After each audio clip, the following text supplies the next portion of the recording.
നമ്മൾ ഇന്ന് നോക്കുന്നത് നമ്മുടെ ഗണിതത്തിലെ നമുക്കറിയാലോ ആംഗിൾസ് എന്ന് പറഞ്ഞ ടോപ്പിക്കാണ്. ഇതൊരു വലിയ ടോപ്പിക്കാണ് ശരിക്കും പറഞ്ഞാൽ. ആംഗിൾസ് എന്ന് പറഞ്ഞ ടോപ്പിക്ക് നമുക്കറിയാം. ക്വസ്റ്റ്യൻ പേപ്പർ നിങ്ങൾ നോക്കുവാണെങ്കിൽ ഈ ഒരു ടോപ്പിക്ക് ഇന്നൊരു 2 ക്വസ്റ്റ്യൻ മിനിമം എല്ലാ വർഷവും ചോദിക്കുന്നുണ്ട്. അത് പലയിടത്തു നിന്നായിരിക്കും. കാരണം ആംഗിൾസ് എന്ന് പറഞ്ഞ ഒരു ടോപ്പിക്ക് ഒരു വിഷയം വ്യാപിച്ച് കിടക്കുക അവിടെ ഇവിടെ ആയിട്ടൊക്കെ. അപ്പോൾ നമ്മൾ നോക്കുന്നത് SCERT ടെക്സ്റ്റ് ബുക്ക് ബേസ്ഡാണ് നമ്മൾ പോകുന്നത്. കാരണം ചോദ്യങ്ങൾ കൂടുതലായിട്ടും ചോദിക്കുന്നത് ഈ പറയുന്ന ടെക്സ്റ്റ് ബുക്ക് ബേസിലാണ് നമ്മളുടെ ചോദ്യങ്ങൾ മിക്കപ്പോഴും ചോദിക്കുന്നത്. അതുകൊണ്ട് തന്നെ ടെക്സ്റ്റ് ബുക്കിലെ ഓരോരോ കുറച്ച് ഭാഗങ്ങളാണ് നമ്മൾ നോക്കുന്നത്. അതിലെ കുറച്ച് തിയറംസ് എല്ലാം കൂടി പറഞ്ഞാൽ നമുക്ക് മനസ്സിലാവത്തില്ല. അതുകൊണ്ട് തന്നെ ഡെയിലി കുറച്ച് ടോപ്പിക്സാണ് നമ്മൾ നിങ്ങൾക്ക് തരുന്നത്. അപ്പോൾ സംശയം ഉണ്ടെങ്കിൽ അപ്പം തന്നെ ചോദിക്കണം കേട്ടോ.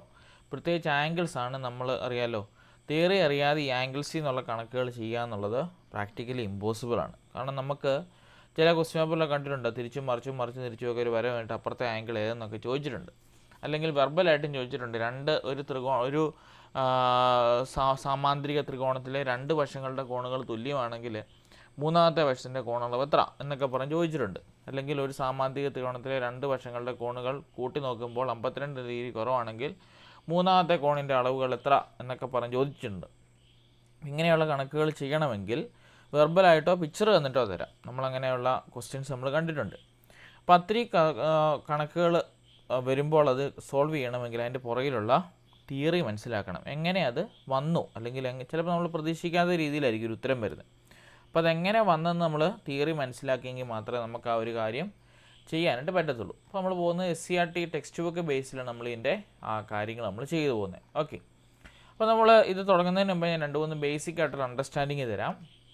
ഒന്നാമത് നമ്മൾ അറിഞ്ഞിരിക്കേണ്ട കാര്യങ്ങൾ, ഏതൊക്കെ ടൈപ്പ് ആംഗിൾസ് ഉണ്ട്. നിങ്ങൾക്ക് ഏതൊക്കെ ടൈപ്പ് ആംഗിൾസ് അറിയാം? ഏതൊക്കെ ടൈപ്പ് ആംഗിൾസ് നിങ്ങൾക്ക് അറിയാം? കേൾക്കട്ടെ. കോണുകൾ ഏതൊക്കെ ഉണ്ടെന്നറിയാമോ? ഏതൊക്കെ കോണുകളുണ്ടെന്നറിയാമോ നിങ്ങൾക്ക്?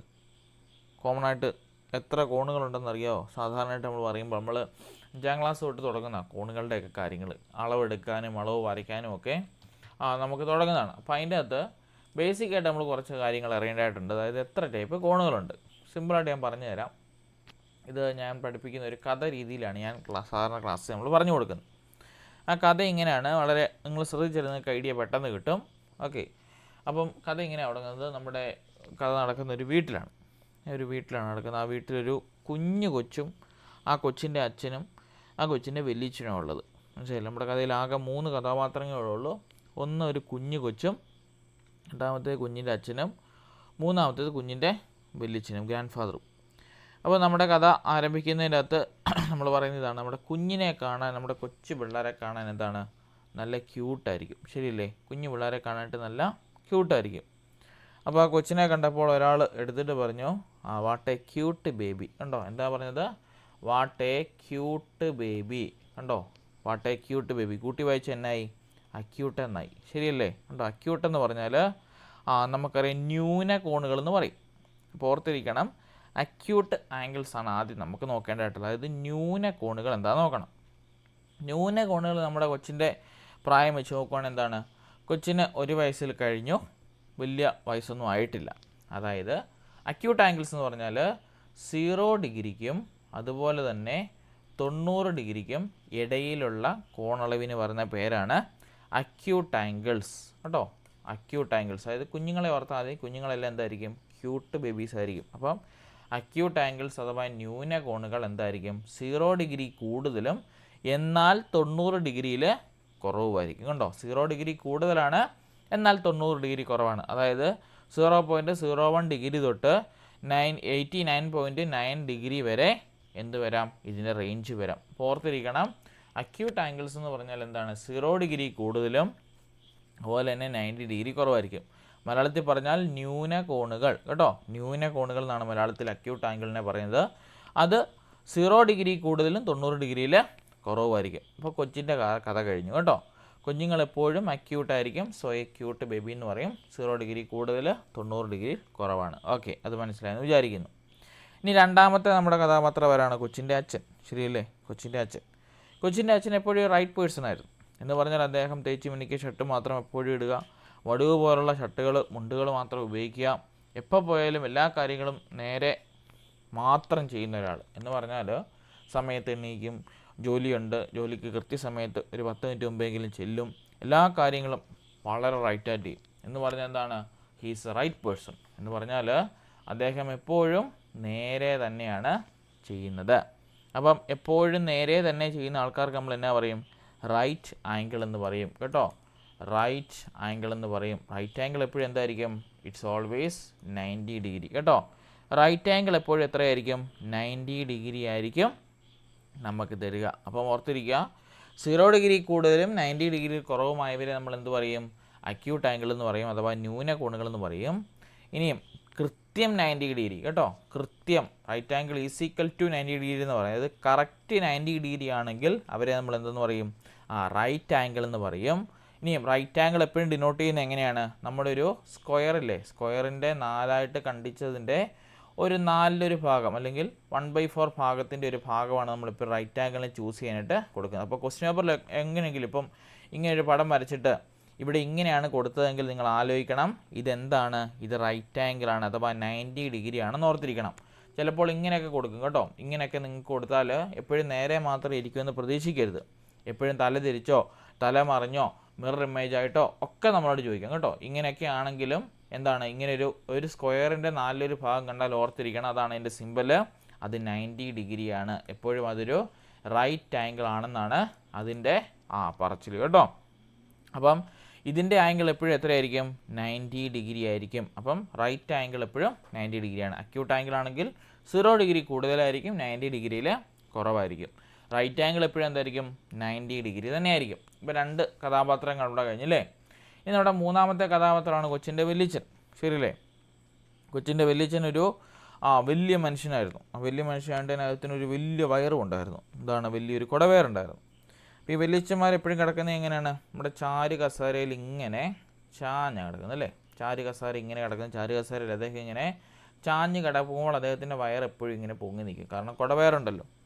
അപ്പം നമ്മൾ കുടവയറുള്ള ആൾക്കാർക്ക് ഒരു പേര് പറയും ഇംഗ്ലീഷിൽ. എന്നതാ പറയുന്നത്? കുടവയറുള്ള ആൾക്കാർക്ക് നമ്മൾ എന്നാ പറയുന്നത്? കുടവയറുള്ള അല്ലെങ്കിൽ വണ്ണം കൂടിയ ആൾക്കാർക്ക് നമ്മൾ എന്നതാ പറയുന്നത്? ഇംഗ്ലീഷിലൊരു പേര് പറയും. എന്നതാ?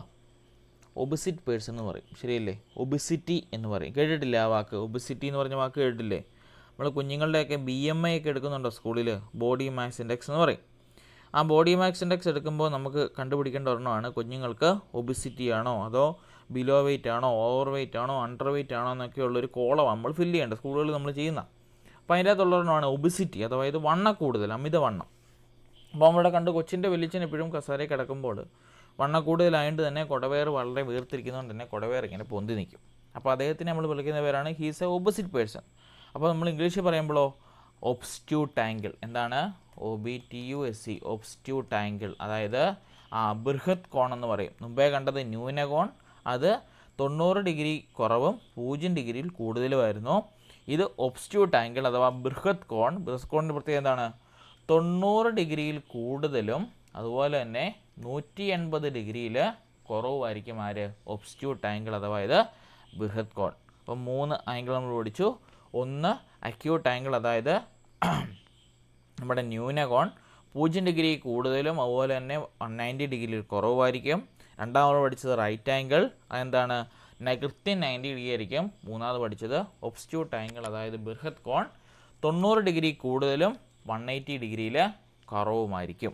ഓക്കെ, ഇനി നാലാമത് പഠിക്കേണ്ട ആംഗിളാണ് സ്ട്രെയിറ്റ് ആംഗിൾ. അതിതാണ് കൊച്ചിൻ്റെ വല്യപ്പൻ പ്രായമായിരുന്നു, ഒരുപാട് വണ്ണമായിരുന്നു. അതുകൊണ്ട് തന്നെ കുറേ നാൾക്ക് കഴിഞ്ഞപ്പോൾ വല്യച്ഛൻ മരിച്ചു. വല്യച്ഛൻ മരിച്ചപ്പോൾ വല്യച്ഛനെ നമ്മളറിയാലോ എന്തെടുക്കും? കുഴിച്ചിടാനായിട്ട് നമ്മൾ പെട്ടിക്കകത്താക്കും അല്ലേ. പെട്ടിക്കകത്താക്കുമ്പോൾ അദ്ദേഹത്തിൻ്റെ വയറെന്ത് ചെയ്യും? ഇങ്ങനെ പൊങ്ങി നിൽക്കും. പൊങ്ങി നിൽക്കുമ്പോൾ ആ ഒരു ആംഗിളിന് പറഞ്ഞ പേരാണ് സ്ട്രെയിറ്റ് ആംഗിൾ, അതായത് നേർരേഖ കേട്ടോ. സ്ട്രെയിറ്റ് ആംഗിൾ എന്ന് പറയും. ഇതാണ് സ്ട്രെയിറ്റ് ആംഗിൾ. സ്ട്രെയിറ്റ് ആംഗിൾ എന്ന് പറയും. സ്ട്രെയിറ്റ് ആംഗിൾ എപ്പോഴും എത്രയായിരിക്കും? ഒന്നെങ്കിൽ 180 ആയിരിക്കും, അല്ലെങ്കിൽ 0 ഡിഗ്രി ആയിരിക്കും കേട്ടോ. ഓർത്തിരിക്കണം, സ്ട്രെയിറ്റ് ആംഗിൾ 2 എണ്ണം ഉണ്ട്. ഒന്നെങ്കിൽ അത് 180 ഡിഗ്രി ആകാം, അല്ലെങ്കിൽ അത് 0 ഡിഗ്രി ആകാം കേട്ടോ. അല്ലെങ്കിൽ നിങ്ങൾ സംശയം ഉണ്ടെങ്കിൽ നിങ്ങളുടെ പ്രൊട്രാക്ടർ കയ്യിലുണ്ട്, എടുത്ത് നോക്കണം. അതിനകത്ത് നേരെയുള്ള ആംഗിളിന് അവിടെ 2 ആംഗിളാണ് കൊടുത്തിരിക്കുന്നത്. ശ്രദ്ധിച്ചിട്ടുണ്ടോ? ഒന്ന് 180യും രണ്ടാമത്തേത് 180 കേട്ടോ. വേണേൽ ഞാൻ അവിടെ കാണിച്ചു തരാം. നിങ്ങളുടെ പ്രൊട്രാക്ടർ നമ്മൾ മിക്കപ്പോഴും തെറ്റെന്ന് പറയണം. പിള്ളേരോട് ചോദിച്ചാൽ പിള്ളേർ പറയും സാറേ ഇത് 180 ഡിഗ്രി ഉള്ളതെന്ന് പറയും കേട്ടോ. അപ്പം 180 മാത്രമല്ല, പ്രൊട്രാക്ടറിന് എപ്പോഴും 2 ഡിഗ്രി ഉണ്ട്. ഒന്നെങ്കിൽ അത് 0 ആയിരിക്കും സ്ട്രെയിറ്റ് ആംഗിളിന്, അല്ലെങ്കിൽ അത് 180 ആയിരിക്കും. കണ്ടോ, ഇത് പ്രൊട്രാക്ടർ ഉണ്ട്. ഇവിടെ കണ്ടോ, നേരെ പോകുന്ന ആംഗിൾ എപ്പോഴും ഒന്നെങ്കിൽ 0 ആയിരിക്കും അല്ലെങ്കിൽ 180 ആയിരിക്കും. കണ്ടോ, 2 ആംഗിൾ വരുന്നുണ്ടോ? പുറത്തിരിക്കുക. സ്ട്രെയിറ്റ് ആംഗിൾ ആണെങ്കിൽ അത് 2 ആംഗിൾ ഫോം ചെയ്യും. ഒന്നെങ്കിൽ അത് 180 അല്ലെങ്കിൽ അത് 0 ഡിഗ്രി കേട്ടോ. ഇനിയും അടുത്ത ആംഗിളാണ് നമ്മൾ പഠിക്കേണ്ടത്, കംപ്ലീറ്റ് ആംഗിൾ എന്ന് പറഞ്ഞാൽ ഈ ഒരു പോയിൻ്റ് നമ്മൾ വരയ്ക്കുകയാണെങ്കിൽ ഈ പോയിൻറ്റിന് ചുറ്റും എത്ര ആംഗിൾ ഉണ്ട്? നമുക്കറിയാം കംപ്ലീറ്റ് ആയിട്ടൊരു ആംഗിൾ ഉണ്ട്. അതായത് ഇങ്ങനെ ചുറ്റിനും ഒരു ആംഗിൾ ഉണ്ട്. അതിന് പറയുന്ന പേരാണ് കംപ്ലീറ്റ് ആംഗിൾ.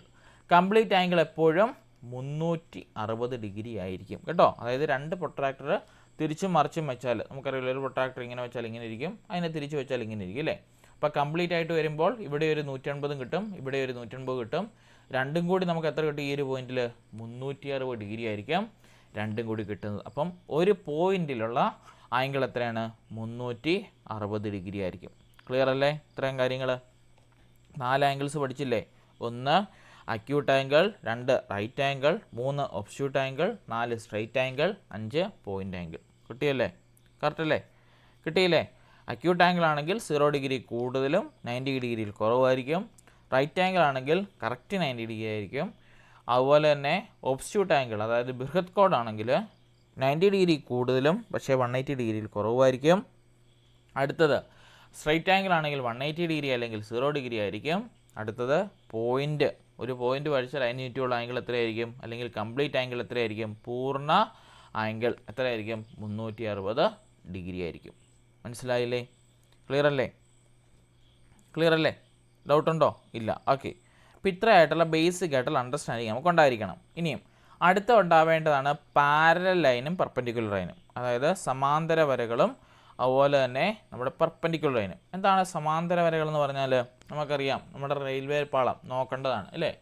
എപ്പോഴെങ്കിലും ഈ പറയുന്ന റെയിൽവേ പാളം കൂട്ടിമുട്ടുന്നുണ്ടോ എവിടെയെങ്കിലും വെച്ച്? ഉണ്ടോ?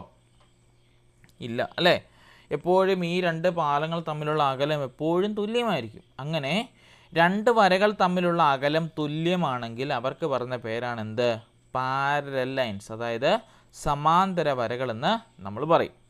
അപ്പോൾ ഈ സമാന്തര വരകൾ എപ്പോഴും എന്ത് ചെയ്യത്തില്ല? കൂട്ടിമുട്ടാറില്ല കേട്ടോ. സമാന്തര വരകൾ ഒരിക്കലും കൂട്ടിമുട്ടാറില്ല. എക്സാമ്പിൾ നമ്മുടെ റെയിൽവേ പാളം, നമ്മുടെ പോകുന്ന കറണ്ട് കമ്പി, മേളിൽ കൂടി പോകുന്ന കറണ്ട് കമ്പി കണ്ടിട്ടില്ലേ? എപ്പോഴും ഒരേ അകലത്തിലായിരിക്കും അവർ പോകുന്നത്. അവർ ഒരിക്കലും കൂട്ടിമുട്ടാറില്ല. കാരണം കൂട്ടിമുട്ടിയാൽ കറണ്ട് അടിക്കും അല്ലേ, തീപ്പൊരി പാറും.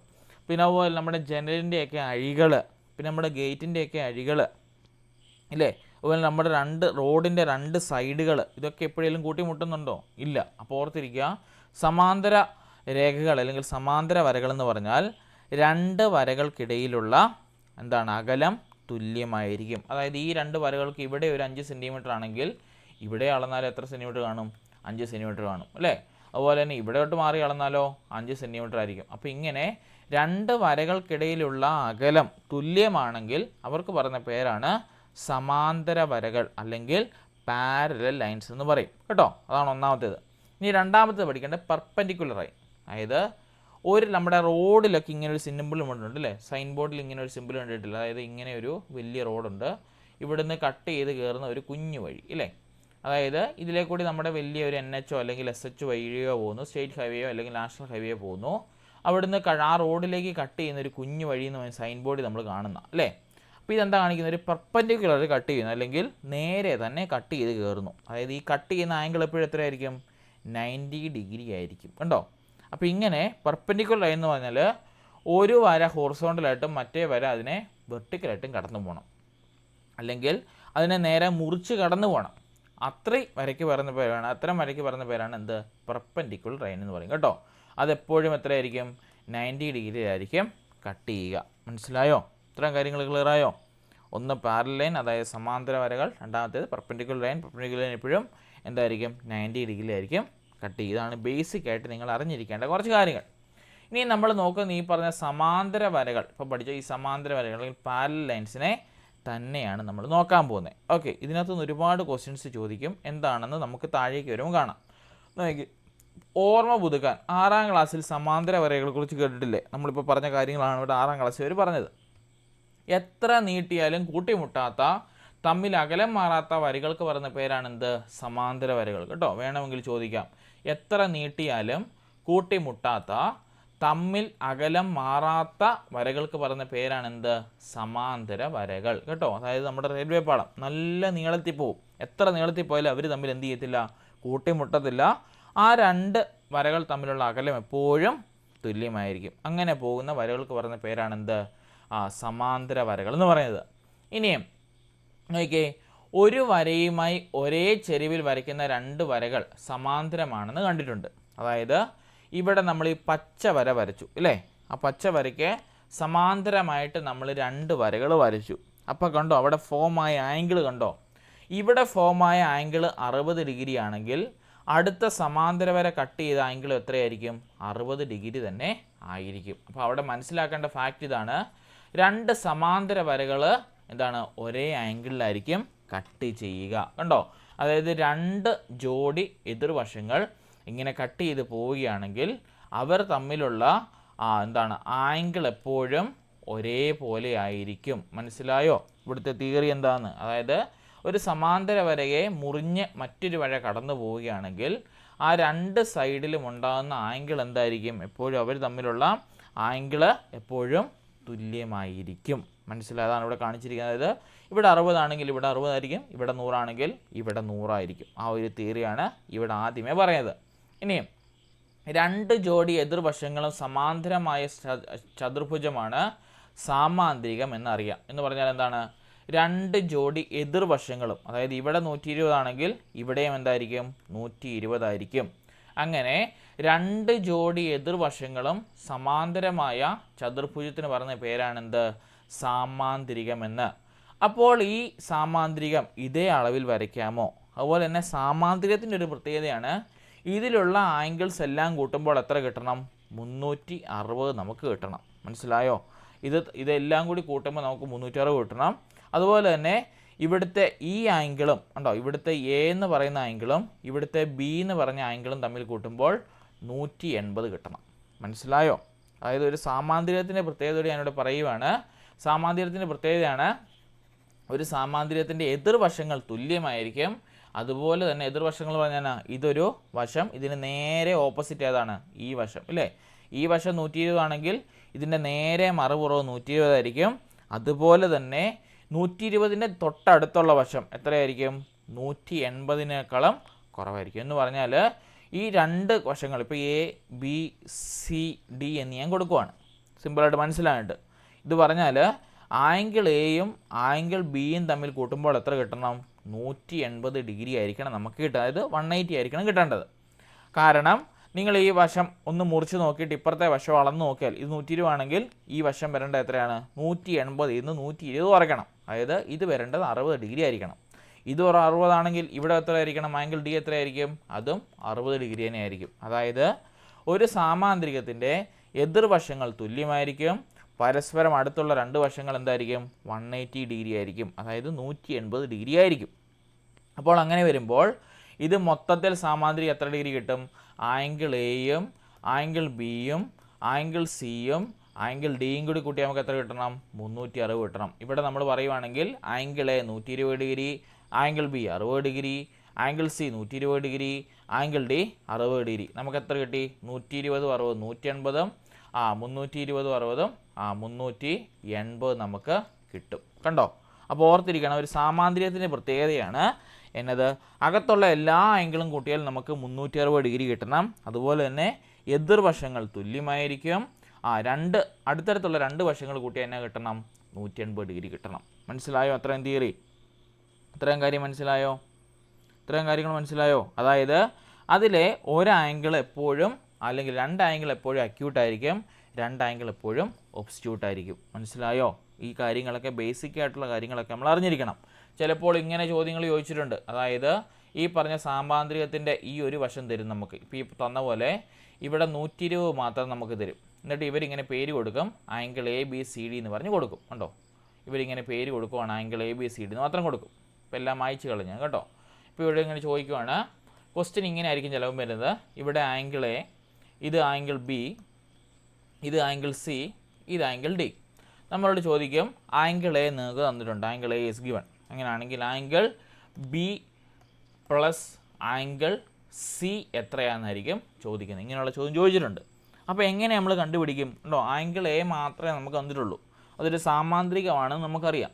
നമ്മുടെ ചോദ്യം എന്നാ, ആംഗിൾ ബിയും ആംഗിൾ സിയും കൂടി കൂട്ടി കിട്ടുന്ന തുക എത്രയാണെന്ന് കണ്ടുപിടിക്കണം. ഞാൻ വേണം ഓപ്ഷൻസ് തരാം. ഓപ്ഷൻ എ എന്ന് പറയുന്നത് 120 ഡിഗ്രി, ഓപ്ഷൻ ബി എന്ന് പറയുന്നത് 180 ഡിഗ്രി, ഓപ്ഷൻ സി എന്ന് പറയുന്നത് 90 ഡിഗ്രി, ഓപ്ഷൻ ഡി എന്ന് പറയുന്നത് 360 ഡിഗ്രി.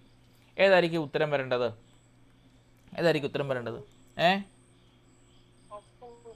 ഓപ്ഷൻ ബി ആണ് വരേണ്ടത്. കറക്റ്റാണ് പറഞ്ഞത്. കാരണം എന്താ, നമുക്കറിയാം ആംഗിൾ എ എന്ന് പറയുന്നത് 120 ആണെങ്കിൽ അതിന് നേരെ എതിർവശം ഏതാണ്? ആംഗിൾ സി അല്ലേ? അതും എത്രയായിരിക്കും? 120 ഡിഗ്രി ആയിരിക്കും വരേണ്ടത്. കണ്ടോ, അപ്പോൾ ഒരു സൈഡ് നമുക്ക് കിട്ടി. അപ്പോൾ ആംഗിൾ സിയുടെ കൂടെ കൂട്ടാൻ നമുക്ക് 120 കിട്ടി. കണ്ടോ, ഇനി ആംഗിൾ ബി കണ്ടുപിടിക്കണം. ആംഗിൾ ബി എങ്ങനെ കണ്ടുപിടിക്കും? നമ്മൾ പഠിച്ചു ആംഗിൾ എയും ആംഗിൾ ബിയും കൂടി കൂട്ടിയാൽ എത്രയാണ് കിട്ടേണ്ടത്? 180 ആണ് മുഴുവനായിട്ട് കിട്ടേണ്ടത്. അപ്പം 180ൻ്റെ അകത്ത് 120 ഓൾറെഡി ഉണ്ട്. അപ്പം 180ൽ നിന്നും 120 കുറച്ചാൽ മതി, നമുക്ക് എത്ര കിട്ടും? 60 കിട്ടും. അപ്പോൾ ആംഗിൾ ബിയുടെ വാല്യൂ എത്ര കിട്ടി? 60 കിട്ടി. അപ്പം നോക്കിയേ, 60 120 കൂട്ടിയാൽ നമുക്ക് എത്ര കിട്ടും? 180 ഡിഗ്രി കിട്ടും. അതാണ് ആദ്യത്തെ ഫാക്റ്റ്.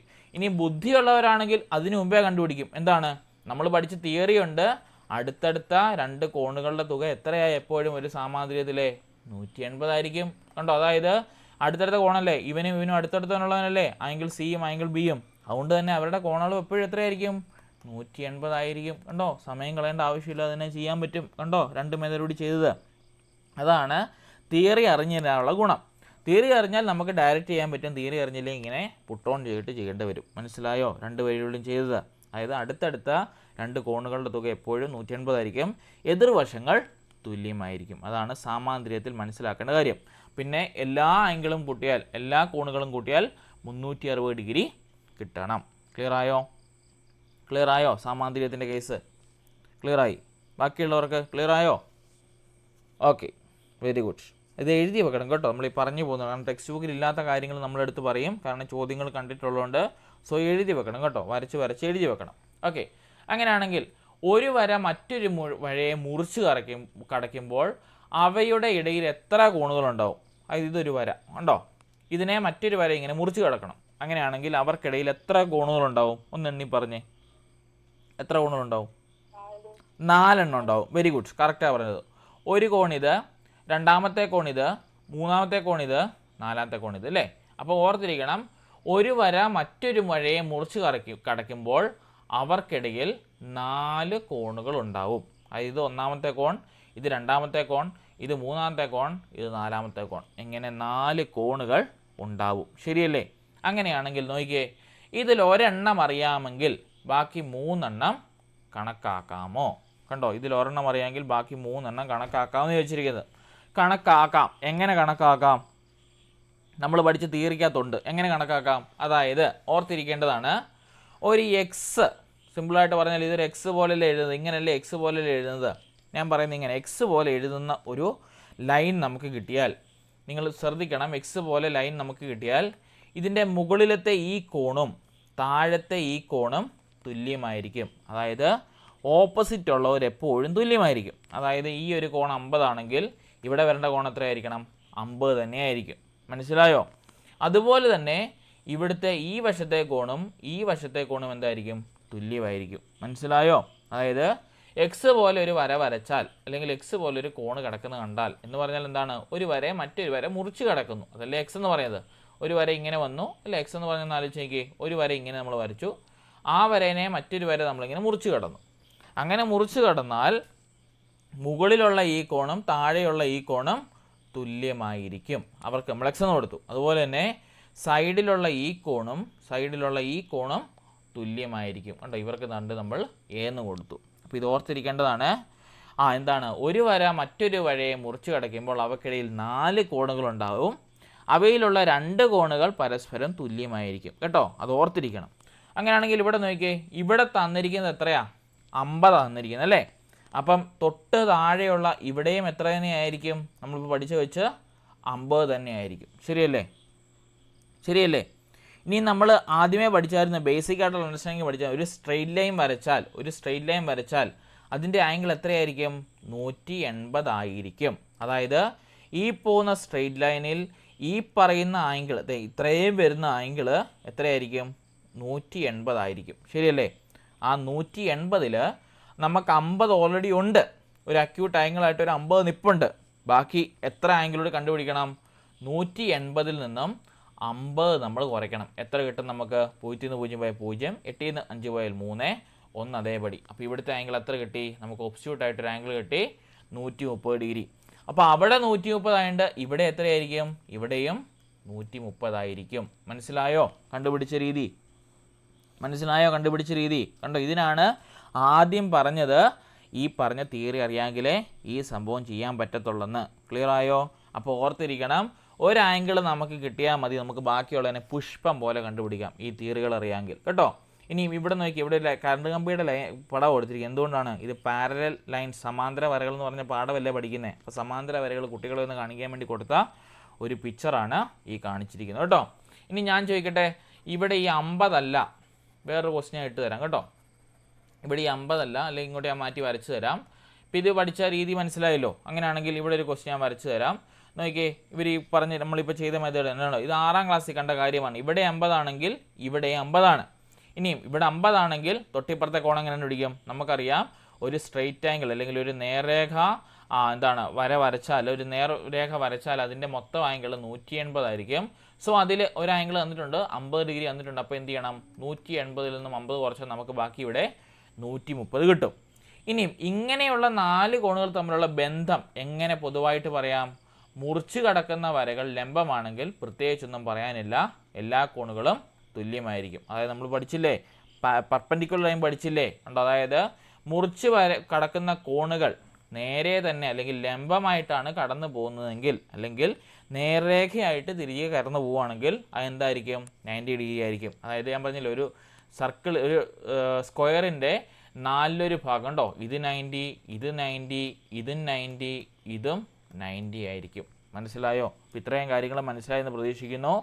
ഒന്ന്, പാരലൽ ലൈൻസിനെ കട്ട് ചെയ്ത് പോവുകയാണെങ്കിൽ അതിലെ ഒരു ആംഗിൾ കിട്ടുവാണെങ്കിൽ ബാക്കി ആംഗിൾ നമുക്ക് ഈസി ആയിട്ട് കണ്ടുപിടിക്കാം. എങ്ങനെ കണ്ടുപിടിക്കാം? നമുക്കറിയാം, ഒരു നേർരേഖ ആംഗിളിൻ്റെ ആംഗിൾ 180 ആയിരിക്കും. സോ 180-ൽ നിന്ന് തന്നിരിക്കുന്ന ആംഗിൾ കുറച്ചാൽ മതി, നമുക്ക് അവന് കിട്ടും.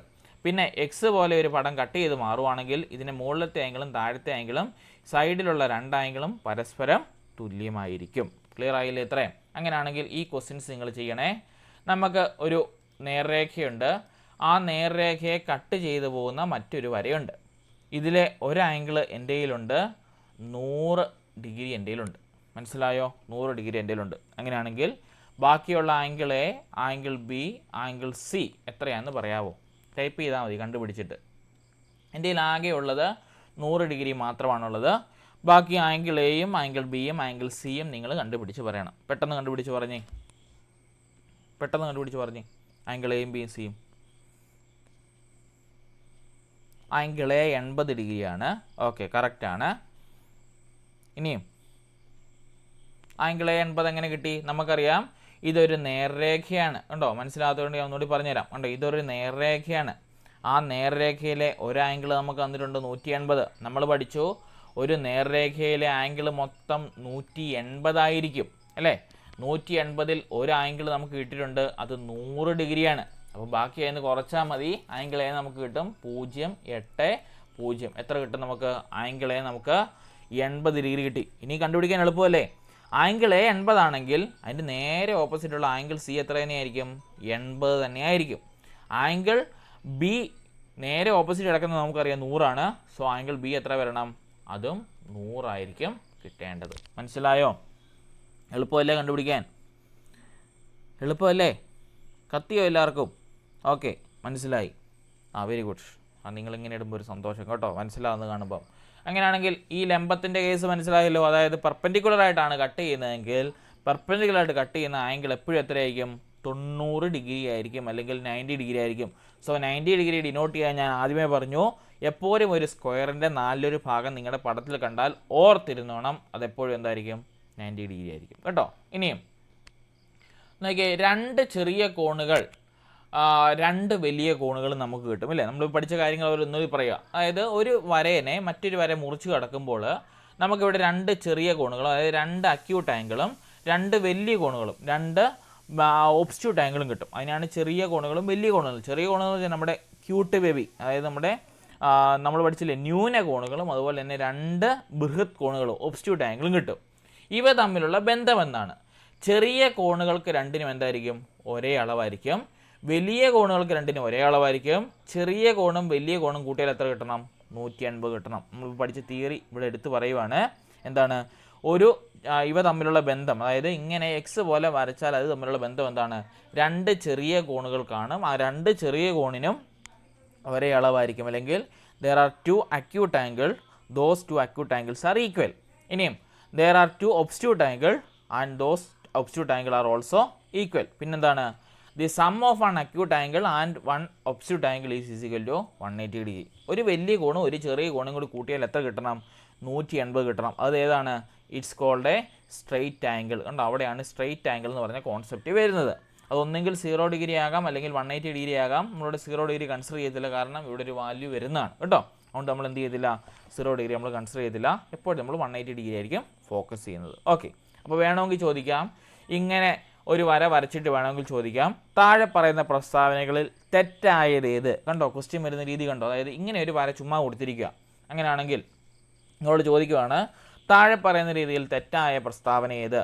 ചെറിയ രണ്ട് കോണുകളും ഒരേ അളവായിരിക്കും, വലിയ രണ്ട് കോണുകൾക്കും ഒരേ അളവായിരിക്കും. ഒരു ചെറിയ കോണും വലിയ കോണും കൂട്ടിയാൽ 180 കിട്ടും. കൂടെ ചോദിക്കുവാണ്, വലിയ കോണിൻ്റെ അളവുകൾ എപ്പോഴും 360 ആയിരിക്കും. കണ്ടോ, അങ്ങനെ ഒരു തെറ്റായിട്ടുള്ള പ്രസ്താവന വന്നാൽ നിങ്ങൾ അങ്ങോട്ട് വേണം പോകുവാൻ. അതിനാണ് ഈ തിയറി ടെക്സ്റ്റ് ബുക്ക് വെച്ചുകൊണ്ട് പറയുന്നത്. ഈ ചോദ്യങ്ങൾ ഇങ്ങനെ തന്നെ വരും കേട്ടോ. ടെക്സ്റ്റ് ബുക്ക് നമുക്കറിയാമോ ഇല്ലയോ എന്ന് അറിയിക്കുന്ന ചോദ്യങ്ങളാണിത് കേട്ടോ. കാറ്റഗറി 1-നാണേലും 2-നാണേലും സെയിം മെത്തേഡിൽ ക്വസ്റ്റ്യൻസ് ചോദിക്കും. ഇത് 7ാം ക്ലാസ്സിലെ ടെക്സ്റ്റ് ബുക്കാണ് കേട്ടോ. അതിൻ്റെ അകത്ത് ഈയിടെ മാറിയ ടെക്സ്റ്റ് ബുക്കിൽ നിന്നുള്ള പാഠഭാഗമാണ് നമ്മൾ പറഞ്ഞുകൊണ്ടിരിക്കുന്നത്. അങ്ങനെയാണെങ്കിൽ അടുത്ത പേജിലിട്ട് പോയി എന്താ ഇവിടെ പറയുന്നുണ്ടോ? ഈ ചിത്രം ഒന്നും കൂടി വരച്ച് നോക്കൂ. അതിനെ ഒരു പിള്ളേരെ മനസ്സിലാക്കാണ്ട് വീണ്ടും വീണ്ടും വരച്ചതാണ്. ഇത് 50 ആണെങ്കിൽ ഇത് 130 ആയിരിക്കും. രണ്ട് ചെറിയ കോണുകൾ കണ്ടു, രണ്ട് വലിയ കോണുകൾ കണ്ടു.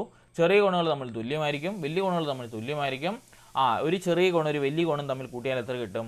180 ഡിഗ്രി കിട്ടും. മനസ്സിലായോ? ഇനിയും ഈ നീല വരയ്ക്ക് സമാന്തരമായി മുകളിൽ മറ്റൊരു വര കൂടി വരയ്ക്കൂ. കണ്ടോ, കോംപ്ലിക്കേറ്റഡ് ആകുന്നുണ്ടോ?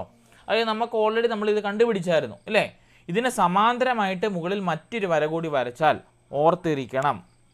നോക്കിയേ, ഈ രണ്ട് വരകളുണ്ട് നമ്മുടെ കയ്യിൽ. ഇതിന് സമാന്തരമായിട്ട് മറ്റൊരു വര ഇതിനെ മുറിച്ച് കിടക്കുന്നുണ്ട്. കണ്ടോ, അങ്ങനെയാണെങ്കിൽ നിങ്ങളിവിടെ നോക്കിക്കോണം. ഞാൻ വരയ്ക്കുന്ന ഓരോ നിറത്തിന് വരയ്ക്കാം. കണ്ടോ, ഈ ആംഗിളും തുല്യമായിരിക്കും. കണ്ടോ, ഈ രണ്ട് ആംഗിൾ തുല്യമായിരിക്കും. ഇപ്പോൾ എക്സ് എന്ന് കൊടുക്കുകയാണെങ്കിൽ ഈ ആംഗിൾ എക്സ് ആണെങ്കിൽ ഈ ആംഗിൾ എത്ര തന്നെയായിരിക്കും? എക്സ് തന്നെയായിരിക്കും. സോ ഇത് എക്സ് ആണെങ്കിൽ നമ്മൾ മുമ്പേ പഠിച്ചു, ഇതിന് തൊട്ട് താഴെയുള്ള ഇവനും ആരായിരിക്കും? എക്സ് ആയിരിക്കും. സോ ഈ ആംഗിൾ എത്രയായിരിക്കും? എക്സ് തന്നെയായിരിക്കും. മനസ്സിലായോ? ഇനിയും നേരെ തിരിച്ച് ഇവിടെ നോക്കിയേ, ഈ വലിയ ആംഗിള് വൈ ആണെങ്കിൽ ഇവിടെയുള്ള വലിയ ആംഗിൾ എത്രയായിരിക്കും? വൈ തന്നെയായിരിക്കും. അതുതന്നെയായിരിക്കും ഇവിടെ വരുന്ന വലിയ ആംഗിളും വൈ ആയിരിക്കും, താഴെയുള്ള വലിയ ആംഗിളും വൈ ആയിരിക്കും. കാരണം ഇത് പാരലലാണ്. ഇവർ തമ്മിലുള്ള ദൂരങ്ങൾ സെയിം ആണ്. അതുകൊണ്ട് തന്നെ ഇവർ തമ്മിലുള്ള ആംഗിൾസും എന്ത് തന്നെയായിരിക്കും? തുല്യമായിരിക്കും. മനസ്സിലായോ? അതായത് ഈ വരയിൽ ആരൊക്കെ ഉണ്ടോ അവന്മാർ അതേപടി മുകളിലും വരും. സിമ്പിളായിട്ട് പറഞ്ഞാൽ അത്രയേ ഉള്ളൂ. ശരിയല്ലേ? ഇവിടെ 50 ആണെങ്കിൽ ഇവിടെയും എത്ര തന്നെയായിരിക്കും? 50 തന്നെയായിരിക്കും. ഇവിടെ 50 ആയിട്ട് നമ്മളിപ്പോൾ പഠിച്ചു, തൊട്ട് താഴെയുള്ള ചെറിയ ആംഗിൾ എത്രയായിരിക്കും? 50 ആയിരിക്കും. ഇവിടെ 130 ആണെങ്കിൽ കണ്ടോ, ഇവിടെ തന്നിരിക്കുന്ന വലിയ ആംഗിൾ 130 ആണെങ്കിൽ ഇവിടെ എത്ര തന്നെ കിട്ടും? 130 തന്നെ കിട്ടും.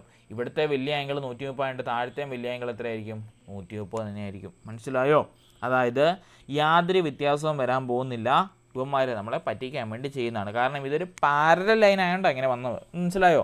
പാരലൽ ലൈൻ ആയതുകൊണ്ട് രണ്ട് വരകൾ തമ്മിലുള്ള അകലം എപ്പോഴും തുല്യമാണ്. അതുകൊണ്ട് തന്നെ അവരെ കട്ട് ചെയ്യുന്ന ഒരു ലൈൻ വന്നാലും ആ ലൈൻ ചെയ്യുന്ന ആംഗിൾസും എന്തായിരിക്കും? തുല്യമായിരിക്കും. അതാണ് ഇവിടെ വരേണ്ട തിയറി. ക്ലിയറായോ? അതായത് താഴെ വന്ന ആംഗിൾസ് തന്നെ എവിടെ വരും? മുകളിലും വരും. ഓക്കെ അല്ലേ? മനസ്സിലായില്ലേ? Okay, very good. അങ്ങനെയാണെങ്കിൽ താഴേക്ക് വന്നേ. ഇവിടെ വീണ്ടും പറയാനുണ്ട്, ഇത് 50 ആണെങ്കിൽ മുകളിലും എത്രയായിരിക്കും? 50 തന്നെയായിരിക്കും. അതുപോലെ തന്നെ ഇവിടെ 50 ആയതുകൊണ്ട് ഇവിടെ തന്നെ 50 വന്നു. ഇനിയും ബാക്കിയുള്ള ആംഗിൾസ് ഉണ്ടോ? മുകളിലത്തെ മറ്റ് കോണുകൾ ഇവിടെ 50 തൊട്ടിപ്പുറത്തെ കോണുകൾ 180 ഒരു ചെറിയ കോണും വലിയ കോണും തമ്മിൽ കൂട്ടിയോ 150 കിട്ടും. അതുകൊണ്ട് തന്നെ മുകളിലത്തെ ആംഗിൾസ് തന്നെ താഴെയും വന്നു. അപ്പം നോക്കിയേ, സമാന്തരമായ രണ്ട് വരകളെ മറ്റൊരു വര മുറിച്ച് കടക്കുന്നത് ഒരേ അളവുള്ള കോണുകളിലാണ്. നമ്മളിപ്പോൾ പഠിച്ച തിയറി കണ്ടോ, എന്താണ്? സമാന്തരമായ രണ്ട് വരകളെ മുറിച്ച് കടക്കുന്ന ഒരേ അളവുകളുള്ള കോണുകളായിരിക്കും മുറിച്ച് കിടക്കുന്നതാണ് ഇപ്പോൾ പഠിച്ച തിയറി. ഇനി ഇത് കമ്പ്യൂട്ടർ ചെയ്യുന്ന ഒരു ആപ്ലിക്കേഷൻ ഉണ്ട്, അതുകൂടി നിങ്ങൾ ഓർത്തിരിക്കണം. അതൊന്നും ടെക്സ്റ്റ് ബുക്കിലില്ല. ഏത് ആപ്ലിക്കേഷനാണ്? ഇവിടെ സൈഡിൽ ഇടയ്ക്കിടയ്ക്ക് കൊടുക്കുന്നുണ്ടോ? ഏത് ആപ്ലിക്കേഷനാണ് ഈ ചെയ്യുന്നത്? എപ്പോഴും പരീക്ഷയ്ക്ക് ചോദിക്കുന്ന ഒരു ആപ്ലിക്കേഷനാണ്. ഏത് ആപ്ലിക്കേഷനാണെന്നറിയാമോ? നമ്മളിതൊക്കെ കമ്പ്യൂട്ടറിനകത്ത് ചെയ്യുന്ന ഒരു ആപ്ലിക്കേഷൻ ഉണ്ട്, ഏതാണെന്നറിയാമോ? ജിയോജിബ്ര കേട്ടോ. ജിയോജിബ്ര എന്ന് പറഞ്ഞ ആപ്ലിക്കേഷനകത്താണ് നമ്മൾ ഈ പറയുന്ന കാര്യങ്ങൾ കമ്പ്യൂട്ടറിൻ്റെ അകത്ത് നമ്മൾ ചെയ്യുന്നത് കേട്ടോ. ജിയോജിബ്ര എന്ന് പറയുന്ന ആപ്ലിക്കേഷനകത്താണ് നമ്മൾ കമ്പ്യൂട്ടറിനകത്ത് ചെയ്യുന്നത് കേട്ടോ. ഒരു വട്ടം ചോദിച്ചിരുന്നു, ഈ പറയുന്ന നിങ്ങൾക്ക് ഞാൻ പറയുന്നത് കേൾക്കുന്നുണ്ടോ? കേൾക്കാവോ പറയുന്നത്? കേൾക്കാം അല്ലേ? അപ്പം രണ്ടുപേര്, ഒരാൾ സിസ്റ്റർ എനിക്ക് മെസ്സേജ് അയച്ച് കേൾക്കുന്നില്ലെന്ന് പറഞ്ഞു. ഓക്കെ, അപ്പോൾ സിസ്റ്റർ നെറ്റ് പോയതായിരിക്കും. ഓക്കെ, അപ്പം നമ്മൾ കമ്പ്യൂട്ടറിനകത്ത് ചെയ്യുന്നത് എന്താണ്? നമ്മുടെ ജിയോജിബ്ര കേട്ടോ. ജിയോജിബ്ര എന്ന് പറയുന്ന ആപ്ലിക്കേഷൻ്റെ അകത്താണ് ഈ പറയുന്ന കാര്യങ്ങൾ നമ്മൾ ചെയ്യുന്നത്. ഇനിയും ജിയോജിബ്ര തുറക്കുന്ന രീതി ഒരു വട്ടം ചോദിച്ചിരുന്നു. ആപ്ലിക്കേഷൻ എഡ്യൂക്കേഷൻ ജിയോജിബ്ര കേട്ടോ. ഇതും ചോദിച്ചിട്ടുണ്ട് കേട്ടോ. ആപ്ലിക്കേഷൻ എഡ്യൂക്കേഷൻ ജിയോജിബ്ര കേട്ടോ. ജിയോജിബ്ര സോഫ്റ്റ്വെയർ കാണാനായിട്ട് ഇങ്ങനെ ഇരിക്കും. നമുക്ക് ഫോണിൽ വേണമെങ്കിൽ നമുക്ക് ഇൻസ്റ്റാൾ ചെയ്യാം കേട്ടോ. ജിയോജിബ്ര എന്ന് പറയുന്ന ആപ്ലിക്കേഷൻ ഇങ്ങനെ ഇരിക്കും കേട്ടോ. ജിയോജിബ്ര ആപ്ലിക്കേഷനാണ് ഈ കാണുന്നത്. ഈ ജിയോജിബ്ര ആപ്ലിക്കേഷൻ വഴി നമുക്ക് എന്ത് ചെയ്യാൻ പറ്റും? നമ്മുടെ ഗണിതപരമായിട്ടുള്ള രൂപങ്ങൾ, ചിഹ്നങ്ങൾ, ആംഗിൾസ് ഇതെല്ലാം നമുക്ക് വരച്ചെടുക്കാനായിട്ട് പറ്റും കേട്ടോ. അതിനുവേണ്ടി സഹായിക്കുന്ന ഒരു സ്വതന്ത്ര സോഫ്റ്റ്വെയർ എന്ന് പറഞ്ഞാൽ എന്താണ്? ഫ്രീ സോഫ്റ്റ്വെയർ കേട്ടോ. പൈസ ഒന്നും കൊടുക്കേണ്ട, ഇറ്റ്സ് എ പെയ്ഡ് വേർഷൻ അല്ല, ഇത് ഫ്രീ ആണ് കേട്ടോ. അതിന് പറയുന്ന പേരാണ് ജിയോജിബ്ര കേട്ടോ. അതിൻ്റെ അകത്ത് നമുക്ക് എല്ലാ കാര്യങ്ങളും ഇതുപോലെയുള്ള വരയ്ക്കാനും അതുപോലെയുള്ള കാര്യങ്ങളൊക്കെ ചെയ്യുവാനായിട്ട് പറ്റും കേട്ടോ. ഇനിയും ഇത് ആരാ ഡെവലപ്പ് ചെയ്യുന്ന ഒരു ചോദ്യം ഉണ്ടായിരുന്നു. അതാരാണ് ഡെവലപ്പ് ചെയ്തത്? നമ്മുടെ മാർക്കസ് ഹോൺവാട്ടർ കേട്ടോ. മാർക്കസ് ഹോൺവാട്ടറാണ് ഇത് ഡെവലപ്പ് ചെയ്തത് കേട്ടോ. മാർക്കസ് ഹോൺവാട്ടറാണ് ഈ ജിയോജിബ്ര എന്ന് പറയുന്ന ആപ്ലിക്കേഷൻ ഡെവലപ്പ് ചെയ്തത്. അതും ചോദ്യം ഉണ്ടായിരുന്നു. ഓരോ വർഷവും മാറ്റിയാണ് ചോദിക്കുന്നത്. സോ ഈ ആപ്ലിക്കേഷനെ പറ്റി അറിഞ്ഞിരിക്കണം. ജിയോജിബ്ര സോഫ്റ്റ്വെയർ എന്താണ്? ജാമിതീയ രൂപങ്ങൾ വരയ്ക്കുവാൻ വേണ്ടി ഉപയോഗിക്കുന്നു. അത് തുറക്കുന്ന രീതി ആപ്ലിക്കേഷൻ എഡ്യൂക്കേഷൻ ജിയോജിബ്ര. അതിൻ്റെ കണ്ടുപിടിച്ച ആരാണ് ഡെവലപ്പർ? മാർക്കസ് ഹോൺവാട്ടറാണ് അതിൻ്റെ ഡെവലപ്പർ കേട്ടോ. ഇത്രയും കാര്യങ്ങൾ ഓർത്തിരിക്കണം. ഇത് നമുക്ക് ഫോണിലാണെങ്കിലും ഇൻസ്റ്റാൾ ചെയ്യാം കേട്ടോ. ഇതാണ് സാധനം കണ്ടോ. ഈ സാധനം നമുക്കിങ്ങനെ എക്സ് ആക്സും വൈ ആക്സും വെച്ചുകൊണ്ട് നമുക്കിങ്ങനെ ഓരോ ആംഗിൾസും അതുപോലെ തന്നെയുള്ള എല്ലാ കാര്യങ്ങളും നമുക്കിങ്ങനെ പ്ലോട്ട് ചെയ്തെടുക്കാൻ പറ്റും. നമ്മളിപ്പോൾ ഈ വരച്ച കാര്യങ്ങളൊക്കെ ഇതിനകത്ത് വേണമെങ്കിൽ നമുക്ക് പ്ലോട്ട് ചെയ്ത് കുട്ടികളെ കാണിക്കാനായിട്ട് എളുപ്പമാണ് കേട്ടോ. ജോമെട്രി ആണെങ്കിലും ഇതുപോലെയുള്ള എന്ത് ഷേപ്സ് ആണെങ്കിലും കാര്യങ്ങളൊക്കെ ആണെങ്കിലും നമുക്കിതുപോലെ വരച്ചുകൊണ്ട് കുട്ടികളെ മനസ്സിലാക്കാനായിട്ട് എളുപ്പം കേട്ടോ. ഇത് തമ്മിലുള്ള ആംഗിൾസ് എത്രയാണെന്നൊക്കെ ചോദിക്കുവാണെങ്കിൽ നമുക്കിങ്ങനെ പെട്ടെന്ന് തന്നെ ആംഗിൾ കണ്ടോ, ആംഗിൾ എ ബി സി എന്ന് ചൂസ് ചെയ്ത് കൊടുത്താൽ കണ്ടോ ആംഗിൾ ബിയുടെ വാല്യൂ ഓട്ടോമാറ്റിക്കലി വരും. ഇനി ആംഗിൾ എ വേണമെങ്കിൽ ആംഗിൾ സി എയിലും എ എയിലും ബി എയിലും കുത്തിയാൽ ആംഗിൾ ബി എ കിട്ടും കണ്ടോ. ഇങ്ങനെ നമുക്ക് ഓരോന്നിങ്ങനെ ഫോം ചെയ്താണ് കേട്ടോ. ഇത് ക്ലാസ് മുറിയിൽ കൊണ്ട് പ്രയോഗിക്കുകയാണെങ്കിൽ എളുപ്പമായിരിക്കും കേട്ടോ. നമുക്ക് കുറേ സ്ട്രെസ്സ് കുറയും. കാരണം പിള്ളേർക്ക് പടയുന്നത് മനസ്സിലാവുകയും ചെയ്യും. പിള്ളേരെ കൊണ്ട് ചെയ്യിപ്പിക്കുകയാണെങ്കിൽ അവർക്ക് കാര്യങ്ങൾ പെട്ടെന്ന് മനസ്സിലാവുകയും ചെയ്യും കേട്ടോ. അപ്പോൾ അതിനുവേണ്ടി നമ്മൾ ഉപയോഗിക്കുന്ന ഒരു സ്വതന്ത്ര സോഫ്റ്റ്വെയറാണ് ജിയോജിബ്ര. അത് കണ്ടുപിടിച്ചത് മാർക്കസ് ഹോൺവാട്ടർ. അതുപോലെ തന്നെ തുറക്കുന്ന രീതി ആപ്ലിക്കേഷൻ എഡ്യൂക്കേഷൻ ജിയോജിബ്ര. ഓക്കെ, ഇനി അടുത്തത് നമ്മൾ നോക്കുന്നതാണ് ചുവടെയുള്ള ചിത്രങ്ങൾ സമാന്തരമായിട്ടുള്ള നീലവരകൾ പച്ചവരമ ഉണ്ടാക്കുന്ന മറ്റ് 7 കോണുകൾ കണക്കാക്കാമോ? നോക്കിയേ, ഇവിടെ ഒരു 40 ഡിഗ്രി നമുക്ക് തന്നിട്ടുണ്ട്. നമ്മളിപ്പോൾ പഠിച്ച തിയറി വെച്ചുകൊണ്ട് ഞാനിവിടെ വേണമെങ്കിൽ ആംഗിൾസ് വേണം ഏർപ്പെടുത്തി തരാം. Angle A, angle B, angle C, angle D, angle E, angle F, angle G. ഓരോന്നും പെട്ടെന്ന് കണ്ടുപിടിച്ചോ ഓരോന്നും. A B C D E F G പെട്ടെന്ന് കണ്ടുപിടിച്ചോ. ആംഗിൾ എ എത്രയാണ്? ആംഗിൾ എ പെട്ടെന്ന് പറഞ്ഞു. ആംഗിൾ എ എത്രയാണ്? ഓക്കെ, എ 40 ഇത് 40 ഇത് 40 ആയിരിക്കും. ഓക്കെ, കറക്റ്റാണ്. ഇനി ആംഗിൾ ബി എത്രയാണ്? ആംഗിൾ ബി പറഞ്ഞേ. ആംഗിൾ ബി എത്രയായിരിക്കും? 180 40 കുറയ്ക്കണം. അപ്പോൾ എത്ര കിട്ടും? കറക്റ്റാണ് പറഞ്ഞത്, 140. ആംഗിൾ ബി 140 ആണെങ്കിൽ ആംഗിൾ സി എത്രയായിരിക്കും? 140 തന്നെയായിരിക്കും കണ്ടോ. ഇനി അടുത്തത് എന്താണ്? ഈ ആംഗിൾ എ ആണെങ്കിൽ ആംഗിൾ ജിയും 40 തന്നെ ആയിരിക്കും. ആംഗിൾ ജി 40 ആംഗിൾ എഫും 40 തന്നെ ആയിരിക്കും. ഇനിയും ഇവിടെ 140 ബി ആംഗിൾ ഉണ്ടെങ്കിൽ ഈ വരുന്ന ഡി ആംഗിൾ 140 തന്നെ ആയിരിക്കും. താഴെയുള്ള ഈ ആംഗിളും 140 തന്നെ ആയിരിക്കും. ക്ലിയർ ആയില്ലേ? എളുപ്പമായില്ലേ? ഇനി അടുത്ത് നോക്കിയേ, ഇവിടെയുള്ള ആംഗിൾ 45 ഡിഗ്രി. സോ ഇവിടെയുള്ള angle A, angle B, angle C, angle D, angle E, angle F, angle G. നമ്മൾ മുമ്പേ വരച്ച പോലെ തന്നെ ഈ വര ഒറ്റ വരയായിട്ട് നേരെ ഇട്ടതേ ഉള്ളൂ കേട്ടോ, വേറെ വ്യത്യാസമൊന്നുമില്ല. എത്രയായിരിക്കും ആംഗിൾ? ഈ 45 ആണെങ്കിൽ ആംഗിൾ എയും എത്രയായിരിക്കും? 45 ഡിഗ്രി ആയിരിക്കും. അപ്പോൾ ആംഗിൾ ഡിയും 45 തന്നെ ആയിരിക്കും, ആംഗിൾ എഫും 45 തന്നെ ആയിരിക്കും. ഇനി ആംഗിൾ ബി കണ്ടുപിടിക്കണം. എങ്ങനെ ബി കണ്ടുപിടിക്കും? നമുക്കറിയാം 180 നിന്നും 45 കുറയ്ക്കണം അല്ലേ? 10 ഇവിടെ 7 വരും, ഇവിടെ 10 വരും. 10 5 പോയാൽ 5, 7 4 പോയാൽ 3, 135 കിട്ടും. ശരിയല്ലേ? അപ്പോൾ ആംഗിൾ ബി എന്ന് പറയുന്നത് 135 ആണെങ്കിൽ ആംഗിൾ സിയും 135 ആയിരിക്കും, ഇയും 135 ആയിരിക്കും, ജിയും 135 ആയിരിക്കും. കഴിഞ്ഞില്ലേ? മനസ്സിലായില്ലേ? എളുപ്പമല്ലേ? സംഭവം കത്തി. ഇത്രേ ഉള്ളൂ, സെറ്റായി. Okay, ready. അങ്ങനെയാണെങ്കിൽ താഴേക്ക് വരുമ്പോൾ എന്തൊരു സന്തോഷം കണ്ടോ. മാത്സ് പഠിച്ചാൽ എളുപ്പമാണ് കേട്ടോ, ചെയ്യാനായിട്ട് എളുപ്പമാണ് കേട്ടോ.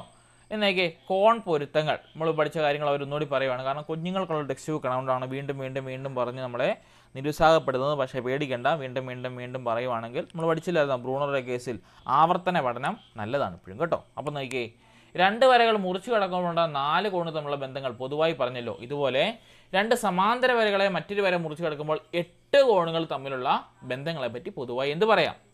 നേരത്തെ ഈ കണ്ട ചിത്രം വീണ്ടും നോക്കാം. നേരത്തെ നമ്മൾ കണ്ട ചിത്രം അത് തന്നെയല്ലേ? ഇനിയും താഴത്തെ 4 കോണുകൾ തമ്മിലുള്ള ബന്ധം പറഞ്ഞു കഴിഞ്ഞു. ഇത് തന്നെയാണ് മുകളിലത്തെ 4 കോണുകൾ തമ്മിലുള്ള ബന്ധവും. അതായത് താഴത്തെ കോണുകളും മുകളിലത്തെ കോണും തമ്മിലുള്ള ബന്ധം എപ്പോഴും തുല്യമായിരിക്കും. ഇനിയും ചെറിയ 2 കോണുകളും 2 50 ആയിരിക്കും. വലിയ 2 കോണുകളായാൽ 2 130 ആയിരിക്കും. ഒന്ന് ചെറുതും മറ്റു വലുതുമായാൽ ചെറുത് 50ഉം വലുത് 130 ആയിരിക്കും. ആകെ തുക 180 ആയിരിക്കും. കണ്ടോ? ഇനിയും കോണുകൾ മാറിയാലും ഈ ബന്ധങ്ങൾക്ക് മാറ്റമുണ്ടാവില്ല. പൊതുവായി ഇങ്ങനെ പറയാം, ഈ ബോക്സ് പഠിക്കണം. സമാന്തരമായ 2 വരകളെ ഒരു ചെരിഞ്ഞ വര മുറിച്ച് കടക്കുമ്പോൾ ഉണ്ടാകുന്ന കോണുകളിൽ, കണ്ടോ, വേണമെങ്കിൽ ചോദിക്കാം, സമാന്തരമായ 2 വരകളെ ഒരു ചെരിഞ്ഞ വര മുറിച്ച് കടക്കുമ്പോൾ ഉണ്ടാകുന്ന കോണുകളിൽ എന്നൊക്കെ കാര്യങ്ങൾ ഉണ്ടാകുന്നത് കണ്ടോ. ചെറിയ കോണുകളെല്ലാം ഒരേ അളവാണ്, വലിയ കോണുകളെല്ലാം ഒരേ അളവാണ്.